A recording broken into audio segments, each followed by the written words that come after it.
I work on a smuggling boat deep in the Florida Everglades. And before you judge me, let me tell you this. I only took the job because I was desperate. But nothing I've ever done in my life compares to what I've seen out here. The rules they gave me sounded insane at first, but after the first night, I realized they weren't rules at all. They were survival instructions. Never shine your light into the mangroves after 2 a.m. Never take cargo if it's already bleeding. And whatever you do, don't look at the water if it starts moving when the wind is still. I broke one of those rules just once, and I swear something followed me home. Pause, lower voice. If you hear something breathing just behind you as I tell this story, don't turn around. The first night I came aboard the La Serpiente, the air was so thick with heat and rot that I could taste it.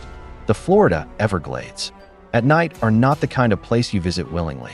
They aren't like the glossy tourist photos of airboats and wide skies. Out here, after sundown, the world tightens around you. It's nothing but black water, swaying grass, and the wet stink of things that have been rotting for longer than you've been alive. The boat itself wasn't much, a steel-bellied smuggler's craft, stripped down, low to the water, painted dark to avoid drawing attention. Its engine purred low, steady, like the throat of something that didn't want to be noticed. I remember the moment I first stepped on board, still unsure if I should have even shown up to the dock. The man who hired me, Hector, was standing, with his hands behind his back, the glow of his cigarette illuminating only his jawline and the faint curl of a smirk. "You showed," he said, not like he was surprised, but like he'd already known I'd be here. I told him I needed the work. He said, "This work needs more than need. It needs someone who can follow directions without asking stupid questions." He didn't explain what that meant at the time, but I'd find out soon enough. The deck creaked under my boots, and I felt the river water shift beneath us like it was alive, sighing and restless. I wasn't alone.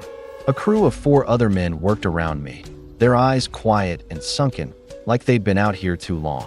They didn't speak much. One of them, a wiry guy named Miguel, looked at me once, then looked away quick, as if eye contact was a kind of mistake. I tried to make conversation, but Hector silenced me with a glare. "Save it. Tonight is just to see if you can handle the silence." Silence. That was the first hint that something about this job wasn't just about drugs or stolen goods. It was about where we were going, what we'd passed through. The swamp doesn't stay silent, not ever. Even standing there, I could hear the drone of insects, the splash of something surfacing and sinking, the creak of branches bowing against one another. And yet, once we pushed off from the dock, the noise began to die.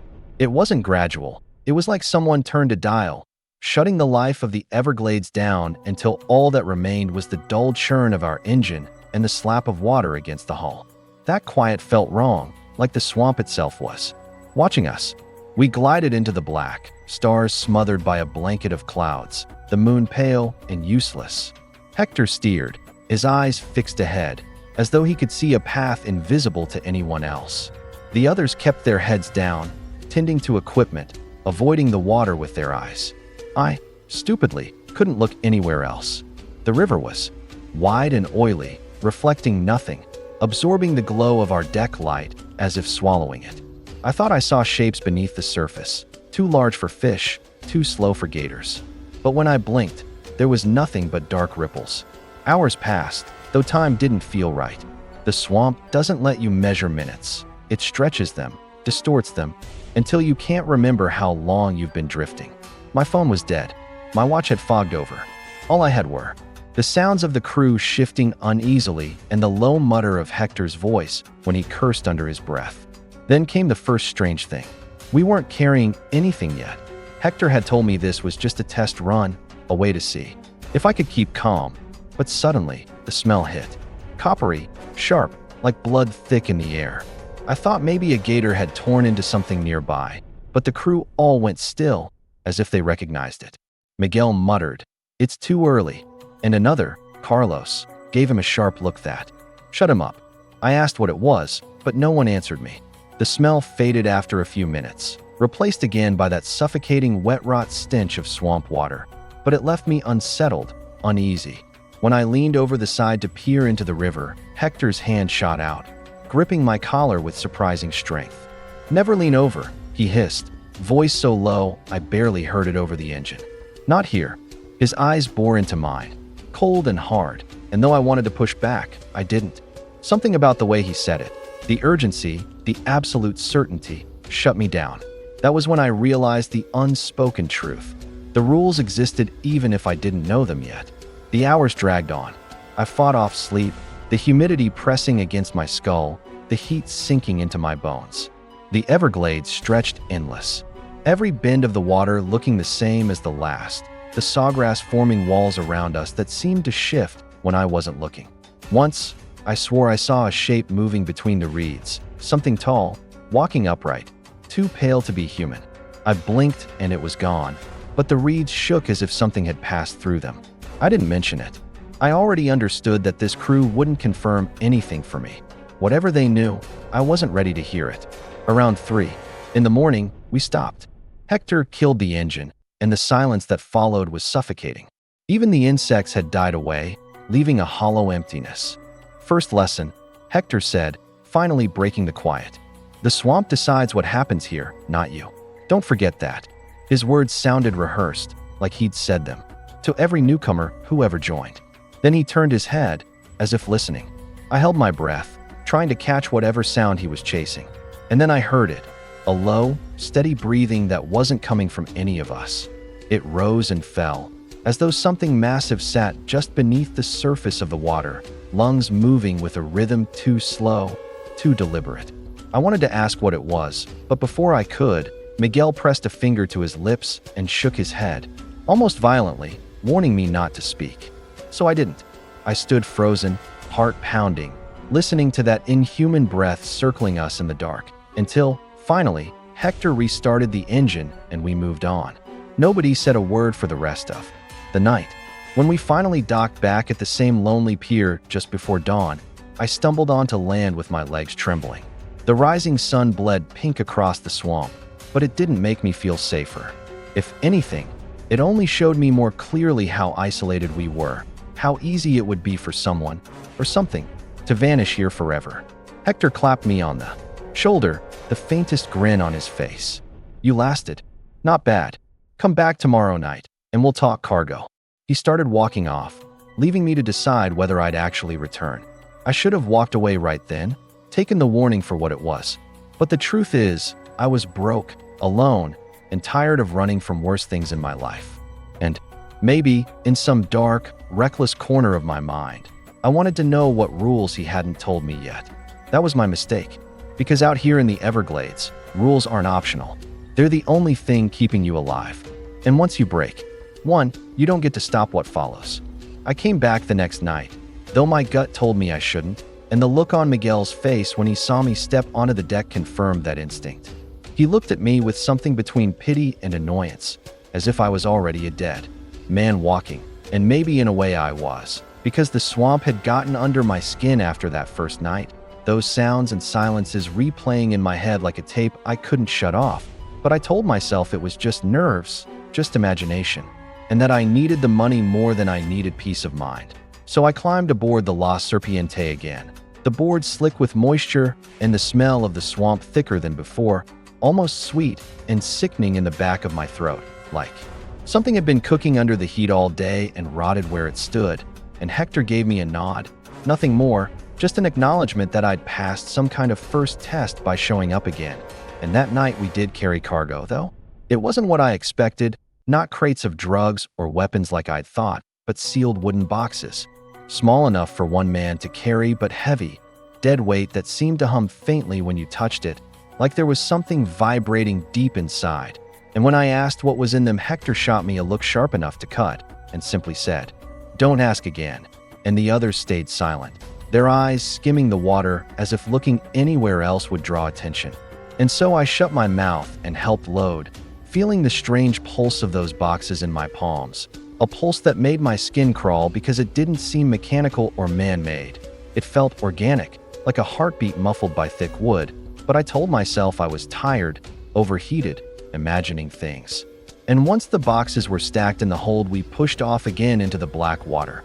And that silence fell over the swamp just as it had before, insects fading, the world dying around us until only the sound of our motor and the creak of the boat existed. and I swear even the stars pulled back behind clouds, leaving us swallowed in dark. But this time there were new sounds, faint ones, like whispers drifting just above the surface of the water. Too low to make out, but constant. And when I leaned closer to listen, Hector snapped at me, voice hard and quiet, "Don't lean, don't listen." And though I wanted to protest, I knew enough already to obey, because the look in his eyes wasn't anger, it was fear. Hours passed, and though I felt exhaustion drag at me, I stayed alert because something in me knew that if I let myself drift into half-sleep, I might wake to find myself leaning over the side, staring into the water, or worse, being pulled into it. And I could tell the others felt it too because they moved with sharp, jerky tension, smoking cigarettes without speaking, their gazes darting to the reeds, the horizon, the dark shapes sliding just beneath the surface, and then the smell returned, that sharp copper stink that burned my nose, stronger this time, making my stomach lurch, and Miguel muttered again, "Too early." But Hector silenced him with just a raised hand, his eyes scanning the water, waiting, listening, and I wanted to ask what was coming. But again I didn't dare, because the air had shifted, thick and charged, and when it finally happened, I nearly screamed. The water ahead of us began to move. Not ripples, not waves from our boat, but a long rolling swell, as though something massive passed beneath the surface, and the reeds bent as though brushed by invisible hands, swaying in unnatural rhythm.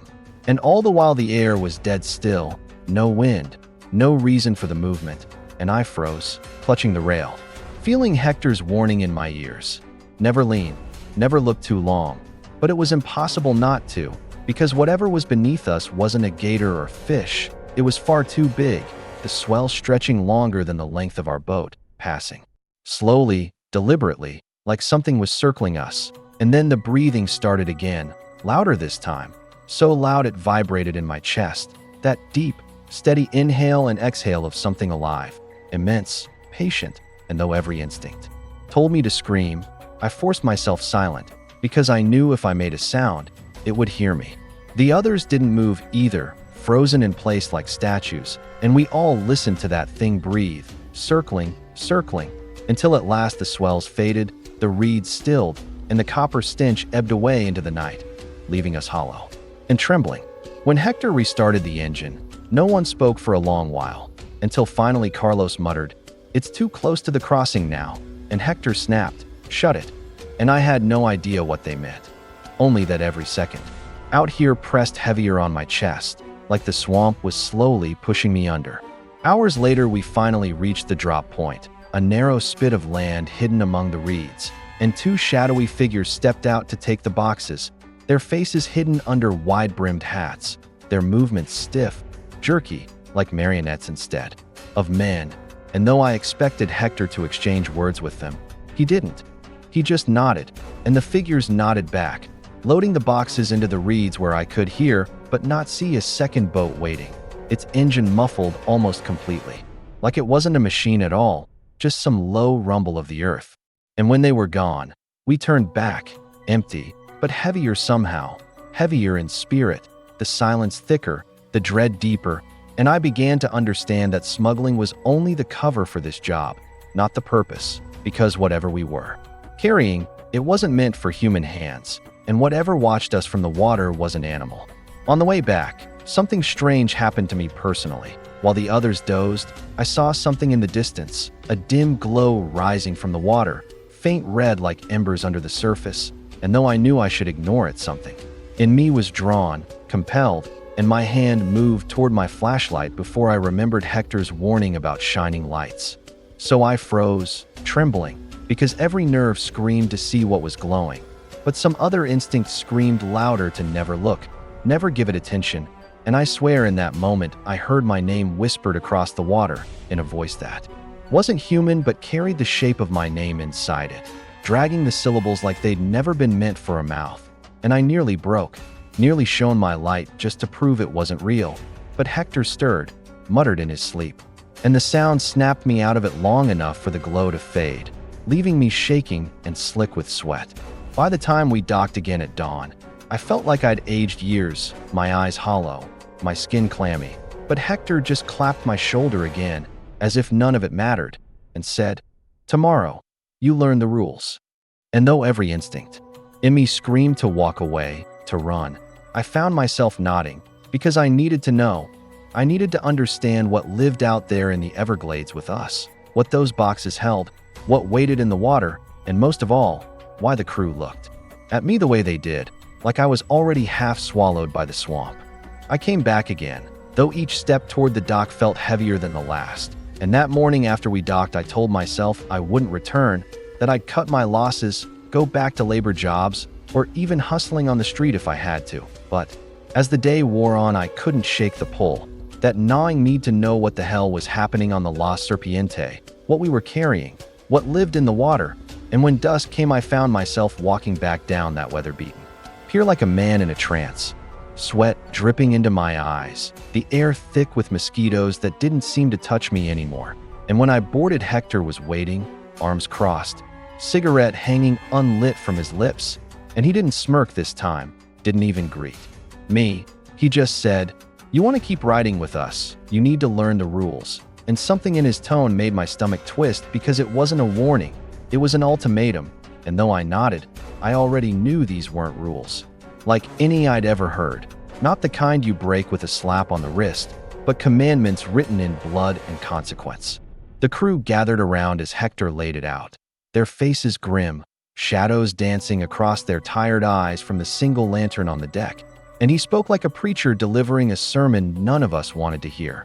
Rule 1, Hector said, his voice steady. Never shine your light into the mangroves after 2 a.m. ever. If you do, they'll notice you. And once they've seen your face, you won't sleep again without feeling their hands on you. He didn't explain who they were, and I didn't ask, but Miguel crossed himself and muttered a prayer under his breath. Rule 2, never lean over the rail after midnight. Doesn't matter what you hear, doesn't matter if something calls your name. The water isn't asking you to look, it's asking you to join it. And if you lean, it will take you. My stomach tightened at that, remembering how close I'd come to doing exactly that, hearing my name whispered on the wind. Rule 3, when the smell of blood comes, don't speak, don't ask questions, don't even breathe too loud. That's when it's closest. Sound draws it, and if it finds your voice, it'll wear it. His eyes flicked toward me at that, as if to say he knew I'd nearly spoken last time, and I bit my tongue hard enough to taste iron. Rule 4, if you see a red glow under the water, don't look at it, don't acknowledge it. Keep your head down. The glow is bait. The glow is not for you. My heart hammered because I'd seen it. I'd felt that pull, and it chilled me to know Hector already knew it would happen. Rule 5, cargo is cargo. Don't ask what's in it, don't. Touch it once it's stowed, and never, never open a box. The things inside aren't ours, and they don't like to be disturbed. His words hit me like a weight, confirming the heartbeat I thought I'd felt in the wood. Rule 6, if you hear breathing that isn't one of us, stay still, stay quiet, and wait. It will pass. Move, and it won't. The memory of that massive, steady exhale washed over me, and I realized just how fragile my stillness had been that night. Rule 7, sometimes you'll see people waiting at the drop points. They aren't people anymore. Don't look them in the eyes, don't speak to them, don't touch them. Hand the cargo, take nothing back. His voice cracked just slightly then, and for the first time I saw a flicker of something in Hector's iron face, fear. Rule 8, if you hear music out here, no you didn't. Plug your ears, hum if you have to, but don't listen. If you hear the words, you're already gone. Rule 9, at least once every season, someone will go missing. Crew, client, stranger, it doesn't matter. When it happens, don't call their name, don't search the water, don't even acknowledge the loss. The swamp chooses, and trying to undo its choice only adds to the count. I saw Miguel flinch at that one, his hands tightening into fists, and I realized someone he knew had been one of those losses. Rule 10, dawn is safe. Nothing can follow you past sunrise. If you're still alive when the light breaks, count your blessings, but don't think it means you're free. Some things remember you. Some things follow anyway. He stopped there, letting the silence hang heavy, the rules coiling around my brain like barbed wire. 10 of them, each more impossible than the last, and yet every one rang true in my gut. Every one carved itself into me with the certainty of lived experience. as if I'd already been brushing too close to breaking them without knowing. I wanted to ask how he'd learned them, how many men had been lost before these commandments were carved into stone, but the looks on the crew's faces told me the answer. Too many .as if to seal the sermon. The swamp gave us a sound then. A distant splash, not like an alligator, not like anything I could name. Too heavy, too deliberate. Followed by a whisper that rippled across the reeds in a language I couldn't understand, and the crew all bowed their heads at once, muttering prayers or curses or both, and I did the same, though I didn't know why, only that it felt safer to join them than to be the only one with my eyes raised. The rest of the night passed under that weight, the rules echoing in my head, my body stiff with the need to obey them.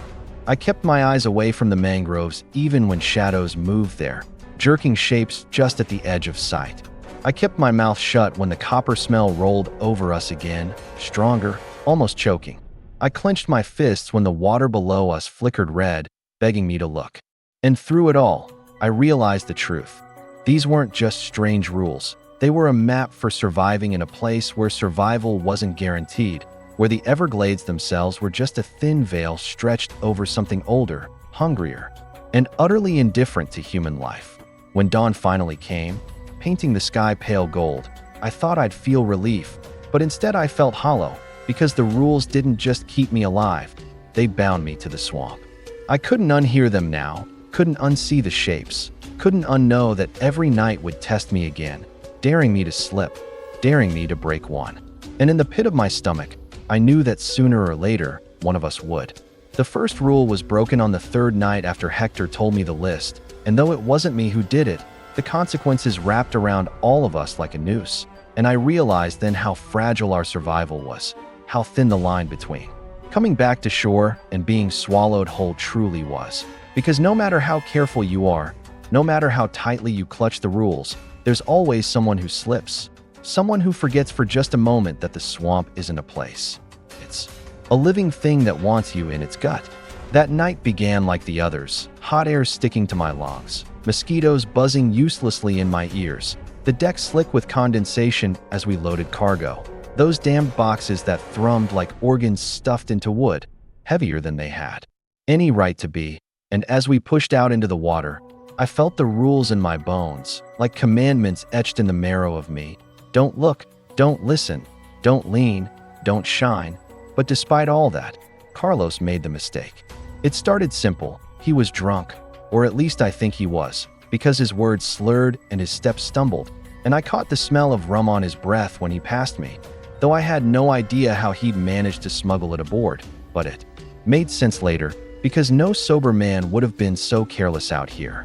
Midnight came, and as the engine purred low and the swamp's silence pressed in, Carlos leaned against the rail, his cigarette ember glowing red, and though I wanted to tell him to back off, Hector's rule about not leaning slammed into my skull, and I didn't dare speak, didn't dare break the silence that was already stretched too thin. But Carlos laughed, a low, ugly sound, and he called out into the water, "What are you hiding down there, huh? Come up and show yourself." And my blood ran cold because the swamp doesn't need invitations, it just needs acknowledgement. Miguel was on him in an instant, grabbing his arm, muttering in Spanish too fast for me to catch. But Carlos shook him off, sneering, and flicked his cigarette into the water, the ember arcing bright through the dark before hissing out, and the swamp responded. At first it was only the smell, that copper blood stench rising so thick I gagged. But then the water moved, slow at first, like something stirring from deep sleep, then faster, rolling swells rushing against the hull, and that breathing began. Low, steady, circling us, circling Carlos, who for the first time looked afraid, his bravado bleeding out of him as the deck trembled underfoot. "What the fuck is that?" he whispered, and Hector hissed, "Don't move." But Carlos was already backing up, eyes wide, muttering, "No, no, no." And then came the voice, his voice, from the water, calling back to him, mocking him. But not quite right, stretched and warped. Carlos, drawn out like an echo through a tunnel, and his face went pale as milk, sweat streaming down. And though every muscle in me locked, I wanted to grab him, to keep him still, but he did. The worst possible thing, he leaned over the rail. It was only for a second, but it was enough. his face reflecting back in the black water, and when his eyes met whatever was waiting beneath, the swamp moved fast, faster than I'd thought possible. A pale arm shooting out of the water, too long, too thin, the skin stretched tight over bone, and it grabbed his head with fingers like hooks, dragging him forward before any of us could move. Carlos screamed once, a high broken sound. Then the water swallowed him, and the scream cut off as though a switch had been thrown. Silence again, heavy, absolute. Hector didn't move. Miguel collapsed to his knees, whispering prayers, rocking back and forth. I just stood there, heart pounding, staring at the spot where Carlos had been, the rail wet with swamp water, and I realized we weren't going to save him. We weren't allowed to. Rule 9 echoed in my head. When someone goes missing, don't call their name, don't search the water, don't even acknowledge the loss. But I couldn't help it. The words tore out of me before I could stop them, a broken whisper. Carlos. The moment I said it, the swamp answered. His voice came back, warped and wrong, from the reeds just ahead. Help me, please. And though I knew it wasn't him, though Hector's hand gripped my shoulder hard enough to bruise, I felt my legs twitch, my body ready to move, to run to the edge and leap in. But Hector growled, low and cold, "Don't you fucking move." And somehow I stayed, my muscles locking under his grip, even as the voice called again, softer this time, "Why didn't you help me?" before fading into the reeds, gone like it had never been. We didn't speak for the rest of the night, not when the breathing circled us again, not when the red glow flickered under the hull, not even when the cargo was offloaded to those stiff figures waiting at the crossing, their faces hidden but their heads tilting as though they knew one of us had broken the rules, as though they were counting. It wasn't until dawn, when we docked again, that Hector finally spoke, his voice raw. "One gone. Don't make me bury another." He didn't look at me when he said it, but I knew it was meant for me as much as anyone, because I'd broken too, speaking Carlos's name, acknowledging him, and though I was still alive, still breathing, I couldn't shake the feeling that something had marked me, that the swamp had taken note. The days after blurred, exhaustion and fear tangling together, each night testing us, the rules holding us together by threads, and though no one said it, we all knew the truth. It was only a matter of time before someone else slipped, before another rule broke, and the swamp would collect its due again. I don't know how many times I ran that night, stumbling through the forest like a man whose legs no longer belonged to him, every crunch of leaves and every whip of branches against my arms reminding me that there was no safe path, only more darkness, more rules I didn't understand, and more horrors lying in wait. But somehow, against reason or mercy, I found myself staggering back toward the inn as though invisible hands were guiding me back, drawing me to the one place I swore I'd never return, because as much as the forest wanted to swallow me, the inn wanted me more, and by the time I broke through the tree line, soaked in sweat, my arms cut to ribbons by branches, my breath burning my throat, the thornkeepin loomed before me like it had been waiting, its blackened windows like hollow eyes, its porch light flickering weakly like a lure over an open grave.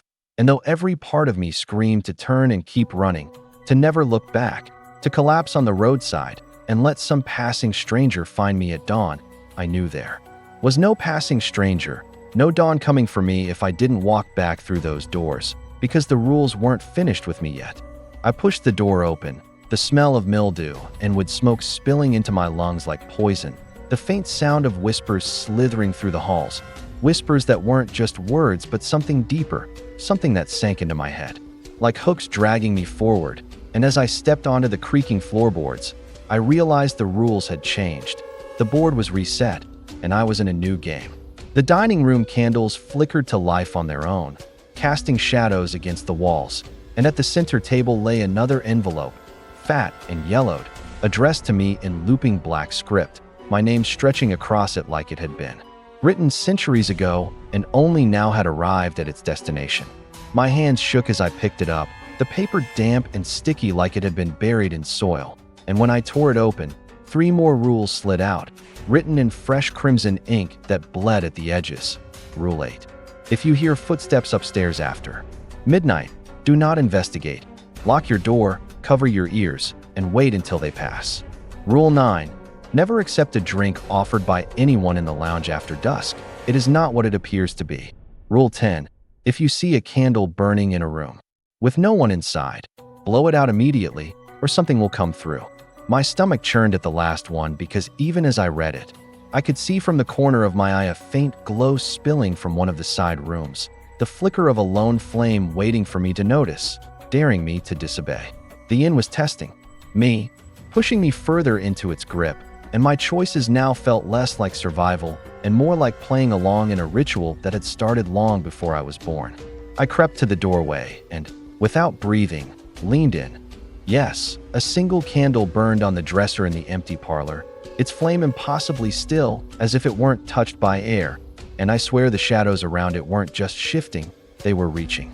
I forced myself forward, heart hammering, and with one violent breath, I blew it out.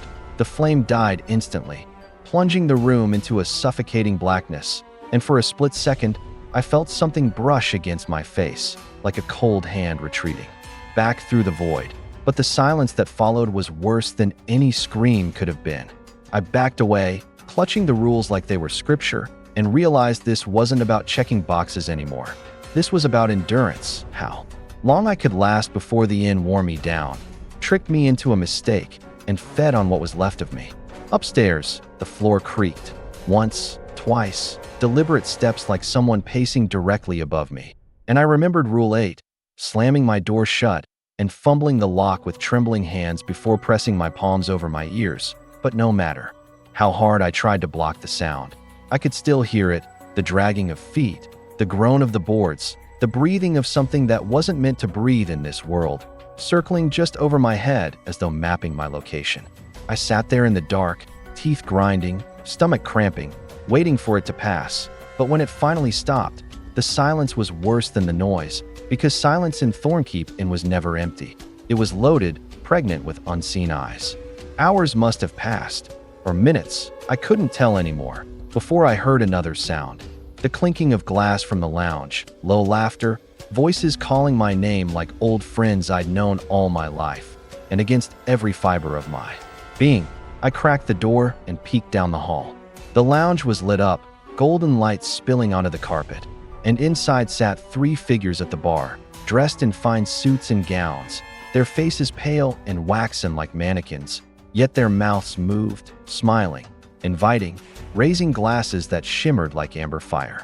"Come, drink with us," they called, their voices melodic, promising warmth and rest, but the rules screamed louder in my head. Rule 9. Never accept a drink. I staggered back, my heart clawing its way up my throat, and slammed the door again, curling into the corner like a child, whispering the rules to myself like prayers until my body finally gave way to a half-sleep of nightmares. When I woke, it was to the sound of knocking, not the timid knock of a guest, but heavy, pounding fists shaking the wood, demanding entry. And though I knew better, though every lesson so far had taught me not to open the door, I felt my hand drift toward the knob, compelled by something that wasn't entirely me, until I caught sight of the rules still clutched in my other hand, crimson ink smudged into my skin like blood, anchoring me back. The pounding stopped, silence filling the air once more, but when I looked under the crack of the door, I saw feet, bare, pale, too many toes, and I bit down on my knuckle until it bled just to keep from screaming. That was when I understood, fully, Thornkeep Inn wasn't just a place with rules. It was alive, feeding on my fear, bending me with temptations and punishments, and the rules weren't meant to protect me. They were meant to prolong me, to keep me in the game longer, so it could savor the hunt. As dawn broke, or what I thought was dawn, though the light outside the window was a sickly gray instead of gold, I realized I was no closer to escape than the night I first arrived, and the inn would not let me go until I made the one mistake.